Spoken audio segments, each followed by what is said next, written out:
Hello guys, good morning. This is Dr. R.K. Tiwari from Medical Life Classes. Today we are learn about pancreas. जैसे कि आप लोग जानते हैं कि मैं डॉक्टर आर के तिवारी आपके लिए वायरल मेडिकल स्टडी क्लास से आपके लिए मेडिकल का कंटेंट लेके आता हूं। अभी हम लोग एनाटॉमी फिजियोलॉजी पढ़ रहे हैं। बहुत सारे कंटेंट हम लोग पहले पढ़ चुके हैं। आज हम लोग को पढ़ना है पैनक्रियाज। ठीक है, तो आप हमारे साथ बने रहिए। पैनक्रियाज पढ़ना है।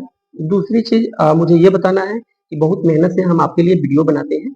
यदि यदि यदि मेरा आपको कंटेंट अच्छा लगता है तो अपने दोस्तों के साथ शेयर कीजिए। मेरे YouTube channel viral medical study को सब्सक्राइब कीजिए और बेल आइकन को दबाइए ताकि लेटेस्ट नोटिफिकेशन आपको मिलता रहे।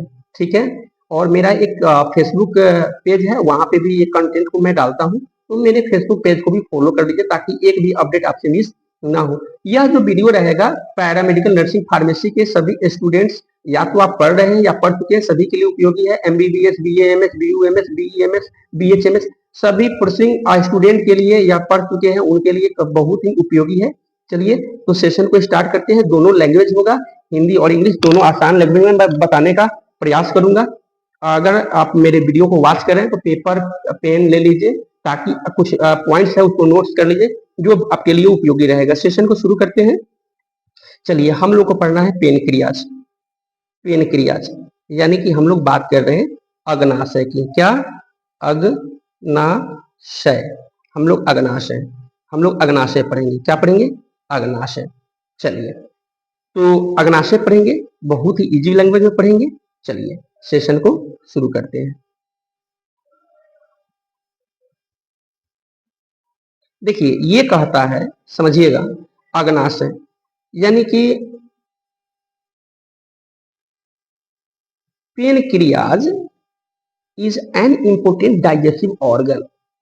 Pancreas is an important digestive organ. It is normal length is 6 to 10 inch along. मतलब पेनक्रियाज हमारे पाचन तंत्र का एक महत्वपूर्ण अंग होता है। एक महत्वपूर्ण अंग होता है जिसकी लंबाई, ये कहता है, लंबाई 10 इंच होती है। पेनक्रियाज क्या है? हमारे जो डाइजेस्टिव सिस्टम है उसका एक महत्वपूर्ण अंग है जिसकी लंबाई 6 से 10 इंच की होती है। Pancreas located upper side of abdomen, मतलब just behind the stomach near the upper part of small intestine.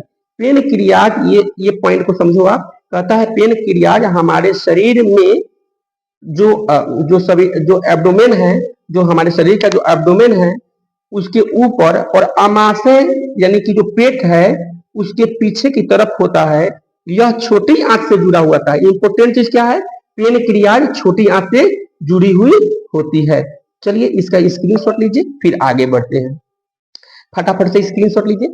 यदि आप पेपर पेन पेंसिल लेकर के बैठे हैं तो आप इसको नोट डाउन कर सकते हैं। ठीक है, चलिए आगे बढ़ते हैं। स्क्रीनशॉट ले लीजिए। हाँ, स्क्रीनशॉट ले लीजिए, फिर आगे बढ़ते हैं ना, कोई दिक्कत नहीं, ले लीजिए। चलिए, हाँ, बढ़ते हैं। अब ये कहता है, समझिएगा, पेनक्रियाज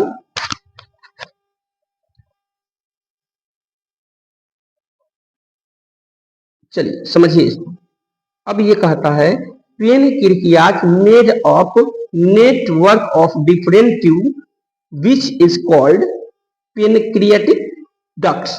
देखो, पेनक्रिएटिक जो है, पेनक्रियाज जो होता है, अग्नाशय जो होता है, कई प्रकार के डक्ट यानी कि नली से मिलकर बना होता है जिन्हें हम लोग पेनक्रिएटिक डक्ट या पेनक्रिएटिक नली के नाम से जानते हैं।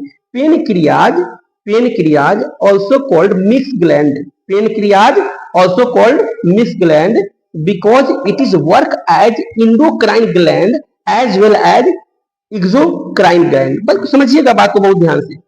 इंडोक्राइन और एक्सोक्राइन ग्लैंड की बात हो रही है और हमने पढ़ा pancreas is called mix gland. देखो, जो पेनक्रियाज जो होता है, हम लोग का जो अग्नाशय होता है, यह जो होता है इसको मिश्रित ग्रंथि बोलते हैं।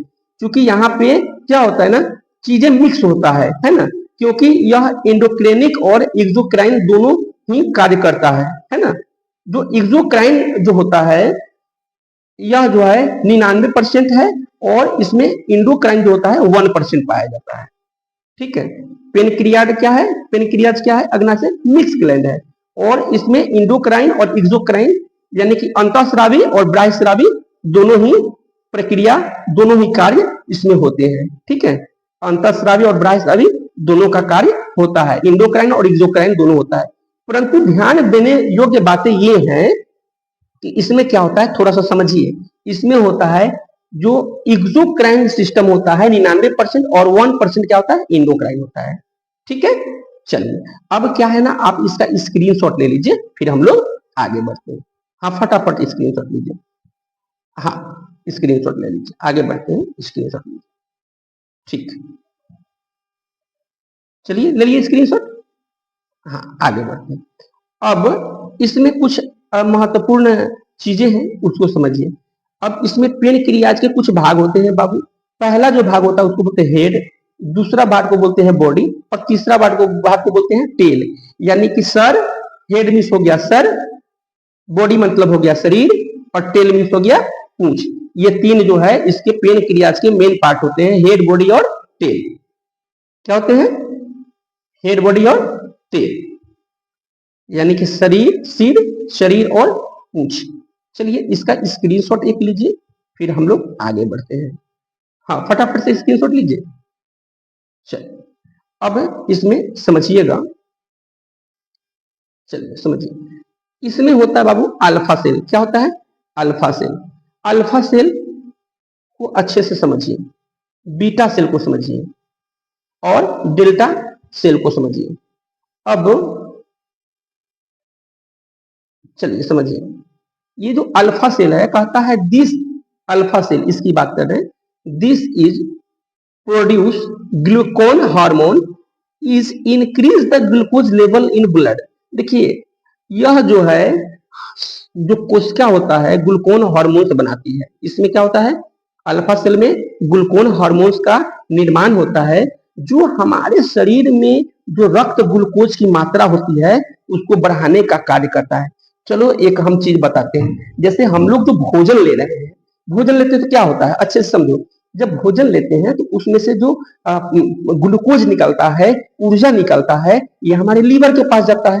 ठीक है, लीवर क्या होता है, ग्लूकोज को ग्लूकोन में कन्वर्ट कर देता है। मैंने पिछले क्लास में पढ़ाया था, ग्लूकोज को ग्लूकोन में क्या करता है, कन्वर्ट करता है। जब यह कन्वर्ट हो जाता है डियर, तो समझो क्या होता है, जब ये कन्वर्ट हो जाएगा ना, तो कन्वर्ट होने के बाद क्या होता है ना, बॉडी में जितने ऊर्जा की जरूरत होती है, बॉडी में जितने ऊर्जा की जरूरत होती है, यानी ग्लूकोज की जरूरत होती है, उतना बॉडी को दे दिया जाता है, बाकी को स्टोर कर दिया जाता है।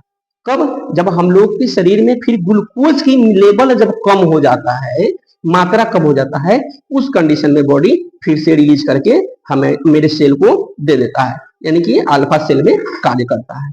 अब आते बीटा सेल के ऊपर। कौन सा पढ़ना है? Beta cell. कहता है this is produce insulin hormone. देखो, इंसुलिन हार्मोन बीटा सेल में क्या रिलीज होता है? इंसुलिन। इंसुलिन क्या है, थोड़ा सा इसको समझो।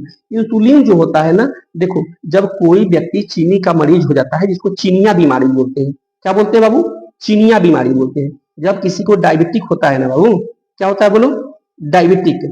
जब किसी को डायबिटिक हो जाता है, जब किसी को चीनिया बीमारी हो जाता है, तो उसमें इंसुलिन की मात्रा क्या हो जाती है? कम हो जाती है। इस कंडीशन में डॉक्टर्स जो होते हैं इंसुलिन का इंजेक्शन जो है लगाते हैं। तो वर्क किस पे करता है? बीटा सेल पे। इंसुलिन मतलब बीटा सेल, है ना, ग्लूकोज मतलब अल्फा सेल। ठीक है, अब हम लोग बात करेंगे ये डेल्टा सेल की। चलिए, ये कहता है इट इज प्रोड्यूस्ड सोमैटो एस्टेटिन हार्मोन। इसमें क्या होता है, डेल्टा सेल में क्या होता है, डेल्टा कोशिका में यह प्रोड्यूस करता है सोमैटो एस्टेटिन हार्मोन का, which is maintain production of other hormone. देखो, हमारे शरीर में जैसे कि क्या है, ग्लूकोज हो गया, फिर इंसुलिन हो गया, लेकिन ये जो डेल्टा सोन है, या डेल्टा कोशिका क्या है ना, ये सोमैटो एस्टेटिन हार्मोन होता है, जो जितने टाइप के जो हार्मोन्स होते हैं जो हमारे शरीर के लिए उपयोगी होते हैं, सभी को ये बैलेंस करने का कार्य करता है, कंट्रोल करने का कार्य करता है, नियंत्रण करने का कार्य करता है। समझ गए? चलिए,